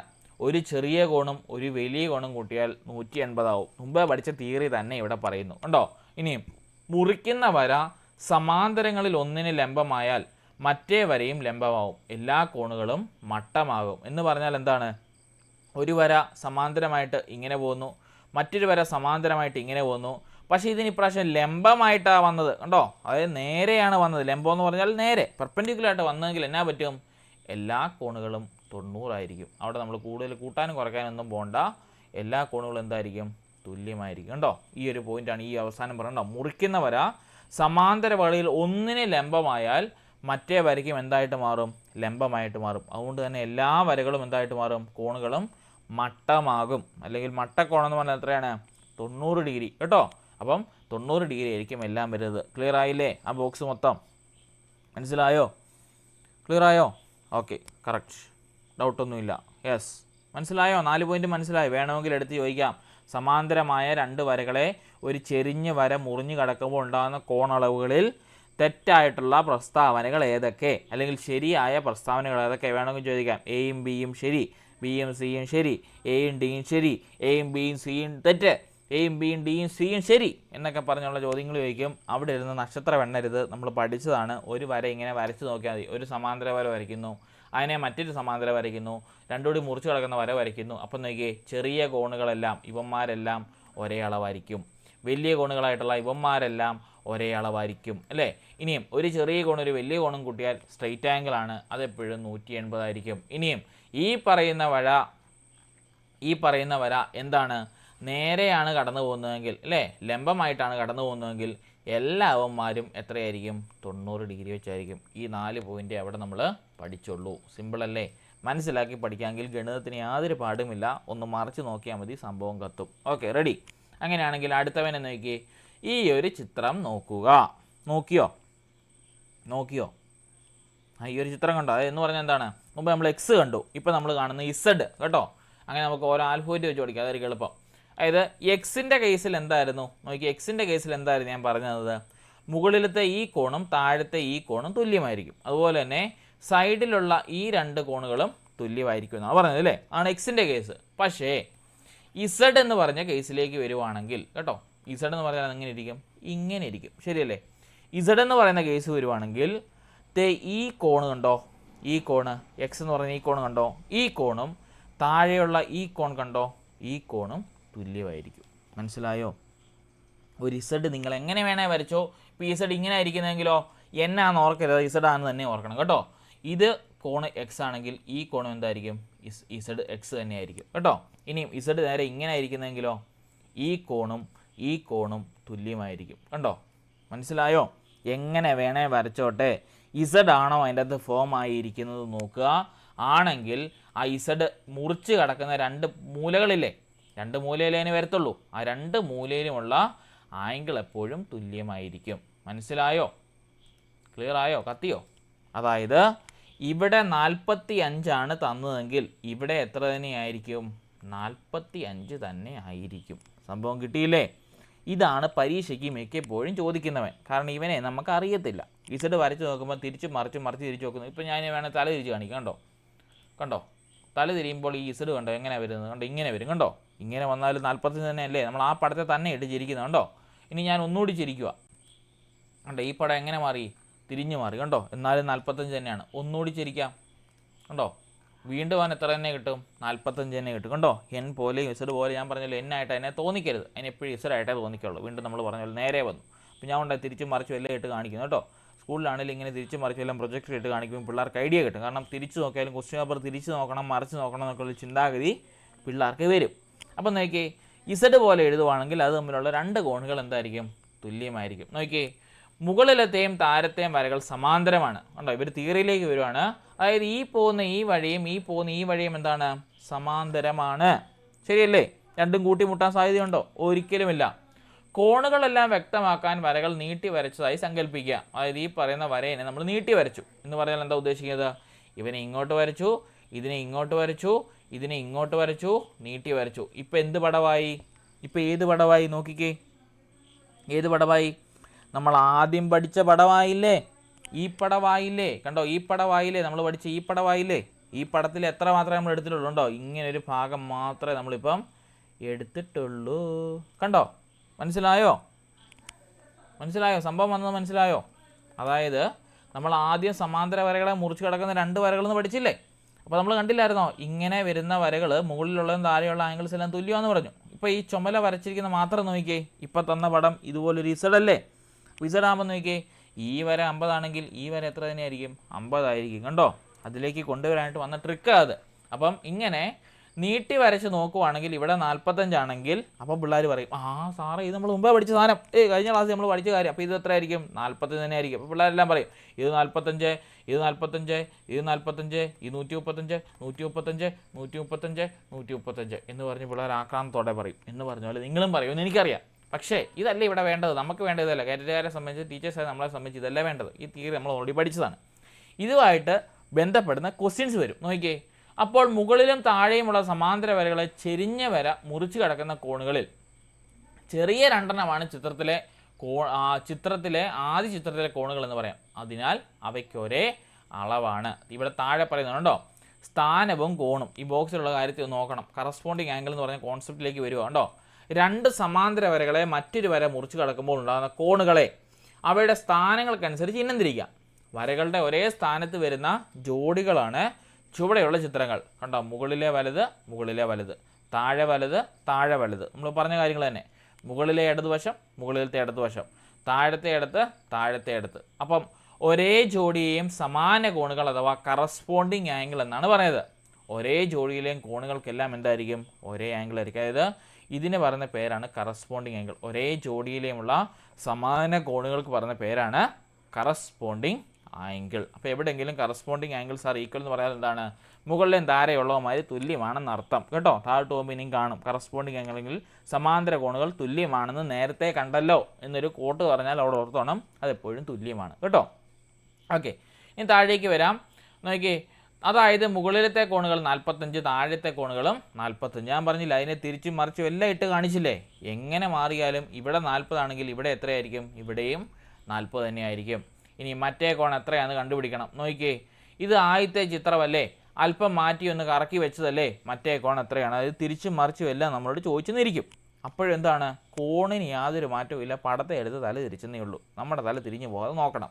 ഇനി ഇവിടെ നോക്കിയേ, ഇവിടെ ഒരു പടം കൊടുത്തിട്ടുണ്ട് കണ്ടോ. നോക്കിയേ, ഇവിടെ തന്നിരിക്കുന്നത് 30 ഡിഗ്രിയാണ്. അങ്ങനെയാണെങ്കിൽ ഈ എക്സ് എന്ന് പറയുന്ന ആംഗിളും ഈ ഇസഡ് എന്ന് പറയുന്ന ആംഗിൾ നിങ്ങൾ കണ്ടുപിടിക്കണം. ഒന്ന് പറഞ്ഞേ എത്ര ആയിരിക്കും എന്ന് പറഞ്ഞേ. എക്സ് എന്ന് പറയുന്ന ആംഗിളും ഇസഡ് എന്ന് പറയുന്ന ആംഗിളും എത്രയായിരിക്കും? ഇസഡ് വേണമെങ്കിൽ ഇപ്പോൾ നിങ്ങൾ ഉടനെ പറയും അല്ലേ, എത്രയായിരിക്കും? ഇസഡ് എന്ന് പറയുന്ന ആംഗിൾ എത്രയായിരിക്കും? ഇസഡ് എന്ന് പറയുന്ന ആംഗിൾ എത്രയായിരിക്കും? 30 തന്നെയായിരിക്കും. അതിന് വ്യത്യാസമൊന്നുമില്ല, ഇത് 30 തന്നെയായിരിക്കും അല്ലേ. പക്ഷേ ഈ എക്സ് എന്ന് പറയുന്ന സാധനത്തെ നമ്മൾ എങ്ങനെ കണ്ടുപിടിക്കും? എങ്ങനെ കണ്ടുപിടിക്കും? ഇതിന് സമാന്തരമായിട്ട് ഒരു വര ഇല്ലെന്ന് വിചാരിക്കുക, പക്ഷേ നമ്മൾ ഒരു സാങ്കല്പിക വര ഇവിടെ വരയ്ക്കുക. ആർക്ക് നേരെ? ഈ പറയുന്ന എക്സിന് നേരെ. കണ്ടോ, എക്സ് നേരെ ഒരു സാങ്കല്പിക വര വരച്ചാൽ ഇവിടെ ഒരു ഇസഡ് ഫോം ആയില്ലേ. കണ്ടോ, ഇങ്ങനെ വന്നു, ഇങ്ങനെ വന്നു, ഇങ്ങനെ വന്നു. സോ അവിടെ 30 ആയതുകൊണ്ട് ഈ നടുക്കത്തെ ആംഗിളും എത്ര തന്നെ വരും? 30 തന്നെ ഇവിടെ ഫോം ആയിട്ട് കിട്ടും. കണ്ടോ, ആ ഒരു തിയറിയിലേക്ക് നമ്മൾ വരികയാണ്. പറഞ്ഞത് മനസ്സിലായോ? അതായത് ഈ പറയുന്ന ആംഗിള് കണ്ടോ, ഈ പറയുന്ന ആംഗിൾ, ഈ പറയുന്ന ഈ ഒരു പടം നോക്കിക്കുക. കണ്ടോ, ഈ ഒരു പടം കണ്ടോ, ഈ വരച്ചിരിക്കുന്ന ഈ ഒരു എമ്മിനെ മാത്രം നോക്കിക്കേ.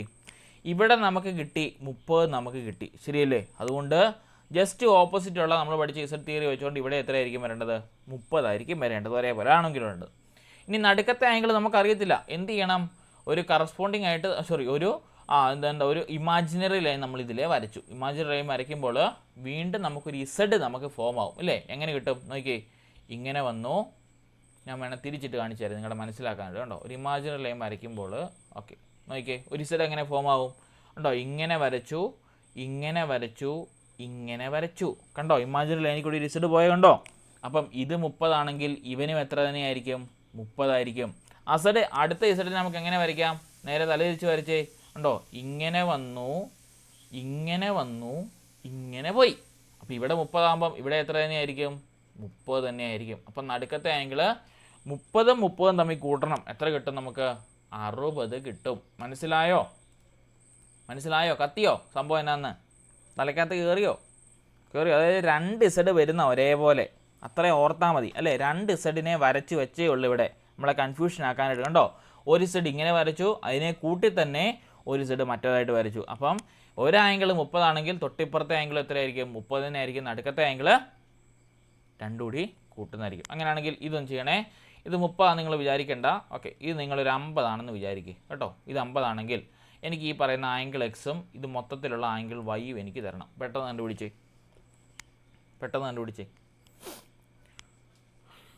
ഒരിടത്ത് 50 കിട്ടിയെങ്കിൽ ആംഗിൾ എക്സ് ഉടനെ പറയും അല്ലേ. എത്രയാണ്? എത്രയായിരിക്കും? 50 തന്നെയായിരിക്കും അല്ലേ. ഇത് 50 തന്നെയായിരിക്കും. അപ്പോൾ ഇത് 50 ആണെങ്കിൽ ഈ നടുക്കുള്ള ആംഗിൾ എത്രയായിരിക്കും? ബുദ്ധി ഉണ്ടെങ്കിൽ പെട്ടെന്ന് പറയാം. 100. അതെങ്ങനെയാണ് കിട്ടിയത്? ഇതിനകത്ത് മറ്റൊരു കാര്യം ഒളിഞ്ഞിരിപ്പുണ്ട്. എന്താണ്? ഇവിടെ എടുത്ത ആംഗിളിൻ്റെ ഇരട്ടിയായിരിക്കും. കണ്ടോ, ഇരട്ടിയായിരിക്കും നടുക്ക് വരേണ്ട ആംഗിൾ. നോക്കിയേ, ഇവിടെ നമ്മൾ 30 എടുത്തപ്പോൾ 30ൻ്റെ ഇരട്ടി എത്രയാ? 60. ഇനിയും ഇവിടെ 50 എടുക്കുവാണെങ്കിൽ 50ൻ്റെ ഇരട്ടി എത്രയാ? 100. അങ്ങനെയാണെങ്കിൽ ഇതിൻ്റെ ഉത്തരം എന്ന് പറഞ്ഞേ. ഓക്കെ, ഇതിൻ്റെ ഉത്തരം എന്ന് പറഞ്ഞേ, പടയെന്ന് പറ, ചെയ്യാതെ പറഞ്ഞേ. ഇവിടെ എനിക്ക് കിട്ടിയ ആംഗിൾ 35 ആണ്. അങ്ങനെയാണെങ്കിൽ ഈ എക്സും ഈ വൈയും പെട്ടെന്ന് പറഞ്ഞേ. എക്സ് എത്രയായിരിക്കും? 35 ആയിരിക്കും. വൈ എത്രയായിരിക്കും? 70. കണ്ടോ, 35ൻ്റെ ഇരട്ടി എത്ര കിട്ടും നമുക്ക്?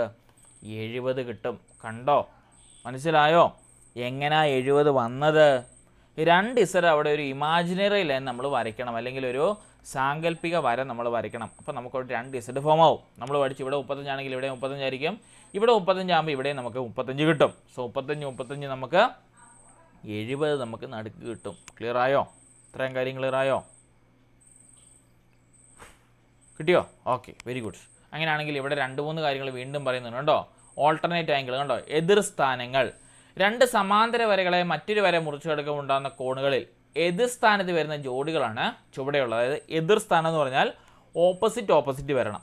അതുകൊണ്ട് ഇത് താഴെ ഇടത്, മുകളിൽ വലത്, മുകളിൽ ഇടത്, താഴെ വലത്, താഴെ വലത്, മുകളിൽ ഇടത്, അതുപോലെ തന്നെ മുകളിൽ വലത്, താഴെ ഇടത്, അതായത് എതിർ സ്ഥാനത്ത് വരണം. ഇത് മുകളിലാണെങ്കിൽ ഇവൻ താഴെ വരണം, ഇവൻ താഴെയാണെങ്കിൽ ഇവൻ മുകളിൽ വരണം. കണ്ടോ?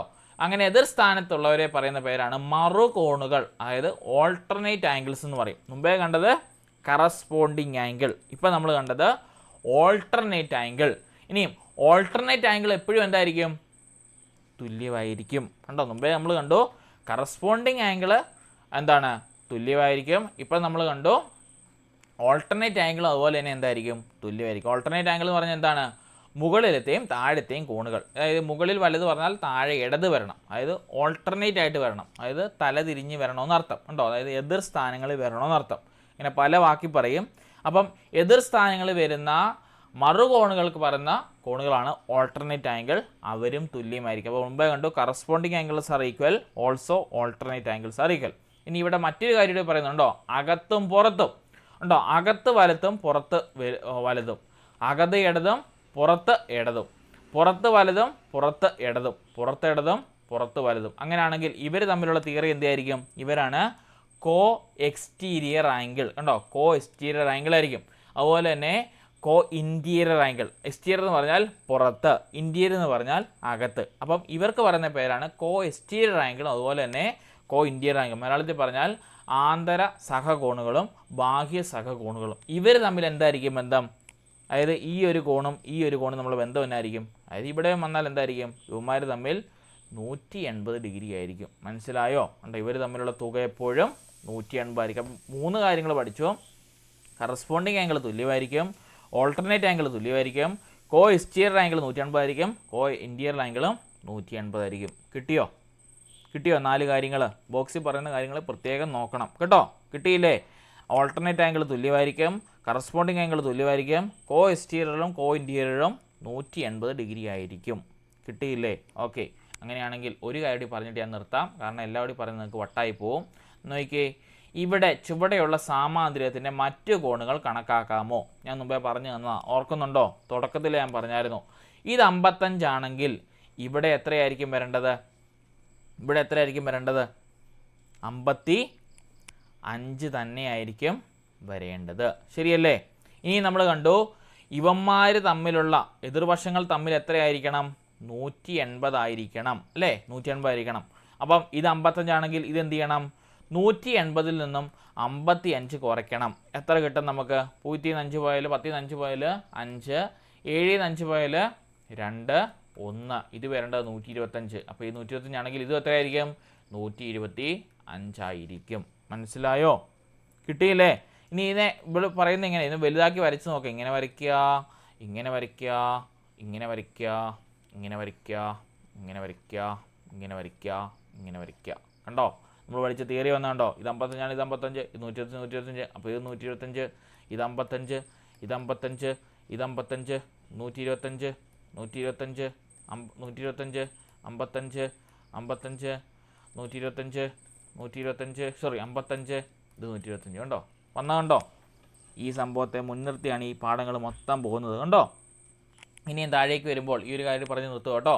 അതായത് ആദ്യം 55 ഡിഗ്രിയുള്ള കോണിന് മുകളിലുള്ള കോണുകൾ നോക്കാം.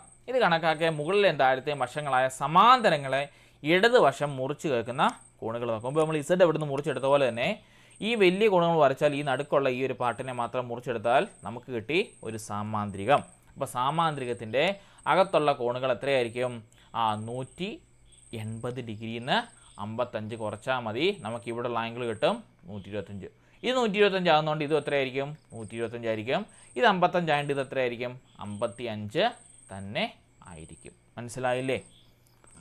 മനസ്സിലായില്ലേ? ഡൗട്ടുണ്ടോ? ഇല്ല. നല്ല രസം കാണാനായിട്ട് സ്ക്രീൻ കാണാം കേട്ടോ. അങ്ങനെയാണെങ്കിൽ ഇത് നമ്മൾ പറഞ്ഞ കോണുകൾ ഇതാണ്. അങ്ങനെയാണെങ്കിൽ നിങ്ങൾ ഇത് മാത്രം ചെയ്യണം. കണ്ടോ? ഈ കോണുകൾ ഒന്ന് ചെയ്തേ പെട്ടെന്ന്. എക്സാമ്പിളായിട്ട് ഒന്നാമത്തെ ക്വസ്റ്റ്യൻ ചെയ്തേ. ചിത്രത്തിൽ തന്നിരിക്കുന്ന സാമാന്തരികം ബാക്കിയുള്ള അളവുകൾ കണക്കാക്കുക. 60 ഡിഗ്രി തന്നിട്ടുണ്ട്. ബാക്കി എത്രയാണെന്ന് പറഞ്ഞു. ഞാൻ വേണേൽ നിങ്ങൾക്ക് എളുപ്പത്തിന് എക്സ് വൈ ഇസഡും തരാം കേട്ടോ. ഓക്കെ, എക്സും വൈ ഇസഡും പെട്ടെന്നൊന്ന് പറഞ്ഞേ. ഒരിടത്ത് 60 ഉണ്ട് കേട്ടോ. എക്സും വൈ ഇസഡും പെട്ടെന്ന് പറഞ്ഞു. പെട്ടെന്ന് പറഞ്ഞു. വൈ എത്രയായിരിക്കും? വൈ 60 ആയിരിക്കും. Okay, very good. എക്സ് എത്രയായിരിക്കും? 120 ആയിരിക്കും. Very good. അപ്പോൾ ഇസഡ് എത്രയായിരിക്കും? 120 ആയിരിക്കും. കഴിഞ്ഞില്ലേ? എളുപ്പമല്ലേ? അങ്ങനെയാണ് ഈ ക്വസ്റ്റ്യൻ നിങ്ങൾ ചെയ്യണം. കണ്ടോ, രണ്ടാമത്തെ ക്വസ്റ്റ്യനും മൂന്നാമത്തെ ക്വസ്റ്റ്യനും ഹോംവർക്കായിട്ട് ചെയ്തുകൊണ്ട് വരണം. ഞാൻ നാളെ ക്ലാസ്സിൽ കയറുമ്പോൾ ചെയ്ത് കാണിക്കും, എന്നാൽ പോലും നിങ്ങൾ ചെയ്തുകൊണ്ട് വരണം. കാരണം കണ്ടോ, ചിത്രത്തിൽ താഴത്തെ മുകളിലത്തെ നീലവരകൾ സമാന്തരമാണ്. അതായത് ഈ പറയുന്ന നീലവരകൾ സമാന്തരമാണ്. പച്ച വരകൾക്കിടയിലെ കോൺ കണക്കാക്കാം. ഈ ഇടയ്ക്കുള്ള കോൺ വേണം കണക്കാക്കാൻ. മനസ്സിലായോ? എന്ത് ചെയ്യണം? എന്താ ഇവിടെ ചെയ്യേണ്ടത്? പറഞ്ഞു നോക്കി, എന്താ ഇവിടെ ചെയ്യേണ്ടത്? ഒരു ഇമാജിനറി ലൈൻ വരയ്ക്കണം. വരച്ച് നോക്കിയിട്ട് ഇവിടെ 40 ഉണ്ടെങ്കിൽ ഇസഡ് വരച്ച് നോക്കി ഇവിടെ 40 കണ്ടുപിടിച്ച് ആ ഒരു മെത്തേഡ് നിങ്ങൾ സോൾവ് ചെയ്യണം. ഓക്കെ അല്ലേ? ഇനിയും നമ്മൾ മുമ്പേ പഠിച്ച W തിയറി അല്ലെങ്കിൽ ഇസഡ് തിയറി തന്നെ ഇവിടെയും വരും. ചിത്രത്തിൽ ഇടത്തോട്ട് എറിഞ്ഞ വരകളുടെ ജോഡിയും വലത്തോട്ട് എറിഞ്ഞ കോണുകളുടെ ജോഡിയും സമാന്തരമാണ്. അതായത് ഇവിടെ 40 ആണെങ്കിൽ ഇവിടെ എത്രയായിരിക്കും, തൊടുത്ത് ഇവിടുത്തെ എത്രയായിരിക്കും എന്ന് കണ്ടുപിടിക്കണം. മനസ്സിലായോ? ക്ലിയർ ആയോ? ചെയ്ത കാര്യങ്ങൾ തന്നെയാണ്. ആ ഒരു 2 കാര്യങ്ങൾ ചെയ്തിട്ട് വരണം കേട്ടോ. ബാക്കിയുള്ളത് നമുക്ക് അടുത്ത ക്ലാസ് ചെയ്യാം. കാരണം അടുത്ത ത്രികോണം എന്ന് പറഞ്ഞ കേസാണ്, സമാന്തരം എന്ന് പറഞ്ഞ കാര്യം ഇവിടെ കൊണ്ട് തീരുക കേട്ടോ. അപ്പം ഈ 2 കണക്കുകൾ നിങ്ങൾ ചെയ്തിട്ട് വേണം വരാൻ. റെഡിയല്ലേ? PDF ഇപ്പോൾ തന്നെ ഗ്രൂപ്പിലിട്ടേക്കാം. ചെയ്ത് പഠിക്കണേ, അല്ലേ മനസ്സിലാവത്തില്ല കേട്ടോ. വേറെ ഒന്നും കൊണ്ടല്ല, ചെയ്ത് പഠിക്കാതെ കണക്കെന്ന് പറഞ്ഞ സാധനം തലയിൽ കയറത്തില്ല. ഇത് കഴിഞ്ഞുള്ള ക്വസ്റ്റ്യൻസ് നിങ്ങൾക്ക് ഇട്ട് തരും കേട്ടോ. അപ്പോൾ നിങ്ങൾക്ക് കൂടുതൽ ഐഡിയ കിട്ടും. നിങ്ങൾ തന്നെത്താനെ ചെയ്യുമ്പോൾ ഇപ്പോൾ കണ്ടില്ലേ, സ്വന്തമായിട്ട് ഈ കാര്യം പഠിച്ച് ചെയ്യുവാണെങ്കിൽ യാതൊരു പാടുമില്ല. ഈ തിയറി എന്ന് പറയാതെ എന്ത് തേങ്ങയായതെന്ന് പറഞ്ഞ് വെച്ചുകൊണ്ടിരുന്നാൽ ഈ സാധനം കിട്ടത്തില്ല. അതാണ് ഏറ്റവും വലിയ പ്രശ്നം കേട്ടോ. അതുകൊണ്ട് തന്നെ തിയറി മനസ്സിലാക്കി പഠിക്കുക. കണക്കിൻ്റെയൊക്കെ പ്രത്യേകിച്ച് റെക്കോർഡ് ക്ലാസ്സുകളൊക്കെ തരുന്നതിൻ്റെ അകത്തുള്ള മാത്സുകൾ കേട്ടോ ചെയ്ത് പഠിക്കണം. ദൈവത്തെ ഓർത്ത് കേട്ടോ. സംശയമുള്ളത് ചോദിക്കണം. ഞാനിവിടെ ഉണ്ടല്ലോ, ടീച്ചർ ഇവിടെ ഉണ്ടല്ലോ, വാ തുറന്ന് ചോദിക്കണം. സാറേ എനിക്കിത് മനസ്സിലായില്ലേ തന്നെ പറയണം കേട്ടോ. അപ്പോൾ ഞങ്ങൾക്ക് സമാധാനമാവും. എന്താണ് അപ്പോൾ ഞാൻ പറഞ്ഞതിൻ്റെ കുഴപ്പമാണെന്ന് മനസ്സിലായി. അപ്പോൾ കുറച്ചുകൂടി സിമ്പിളായിട്ട് പറഞ്ഞു തരും. ക്ലിയറായോ? അപ്പോൾ ഇത് 7ാം ക്ലാസ്സിലെ കുഞ്ഞുങ്ങൾക്ക് പറഞ്ഞു കൊടുക്കുന്ന പോലെ നിങ്ങൾക്ക് അത് പറഞ്ഞു തരാൻ പറ്റും. ക്ലിയറായോ? അതുകൊണ്ടാണ് പറഞ്ഞത്. മനസ്സിലാകുന്നില്ല നിങ്ങൾ ചോദിക്കണം കേട്ടോ. യെസ്. അപ്പോൾ അങ്ങനെയാണെങ്കിൽ PDF ഗ്രൂപ്പിൽ ഇട്ടിട്ടുണ്ട്. ആ 2 ഹോംവർക്ക് ചെയ്യണം. പേജ് നമ്പർ 17 2, 3 നിങ്ങൾ ഹോംവർക്കായിട്ട് ചെയ്യണം. ഉത്തരം കണ്ടുപിടിച്ചുകൊണ്ട് വേണം വരാൻ. നമുക്ക് അടുത്ത ക്ലാസ്സിൽ അതിൻ്റെ ബാക്കി താഴോട്ട് കുറച്ചുകൂടി ഉള്ളൂ കേട്ടോ. ഇതിൻ്റെ 7ാം ക്ലാസ്സിൽ ടോപ്പിക് ഇനി 8ലും 9ലും 10ലെയും കോണുകൾ നമുക്ക് എടുക്കാറുണ്ട്. അവിടെ നിന്നെല്ലാം ചോദ്യങ്ങൾ സ്ഥിരമുള്ളതാണ് കേട്ടോ. ഇതുപോലുള്ള കണക്കുകളൊക്കെ നിങ്ങൾക്ക് സ്ഥിരം ചോദിക്കുന്നതാണ്. ഇതുപോലെ കണ്ടോ, ഈ പ്രത്യേകിച്ച് ഇത്രയും കണക്കുകൾ കണ്ടോ, ഇതൊക്കെയാണ് മിക്കപ്പോഴും പരീക്ഷയ്ക്ക് ചോദിക്കുന്നവൻ കണ്ടോ. ഇങ്ങനെയൊക്കെ ഇരിക്കുന്ന കോണുകൾ ചെരിഞ്ഞും വളഞ്ഞും നമ്മൾ തിരിച്ചും മറിച്ചും എല്ലാം നോക്കും, പക്ഷേ നോ രക്ഷ മനസ്സിലാവത്തില്ല കണ്ടോ. അപ്പോൾ അങ്ങനെ വരുമ്പോൾ ഇങ്ങനെയുള്ള കാര്യങ്ങളൊക്കെ പഠിച്ചിട്ട് പോകുന്നത് വളരെ നല്ലതായിരിക്കും കേട്ടോ. പ്രത്യേകിച്ച് ടെക്സ്റ്റ് ബുക്കുകൾ ചെയ്താൽ PSC എക്സാമിനും വളരെയേറെ ഉപകാരപ്പെടും. യെസ്. അപ്പോൾ അങ്ങനെയാണെങ്കിൽ നമുക്ക് നാളെ വൈകുന്നേരം കാണാം. ഈ സബ്ജക്റ്റ് തന്നെ ആയിരിക്കും, അല്ലെങ്കിൽ മറ്റേതൊരു സബ്ജക്റ്റ് ആയിരിക്കും കേട്ടോ. അപ്പോൾ പേടിക്കണ്ട, പഠിച്ചത് മറന്നു പോകാതെ പ്രത്യേകം നോക്കുക കേട്ടോ. യെസ്. എന്തെങ്കിലും ഡൗട്ട് ഉണ്ടോ ആർക്കെങ്കിലും?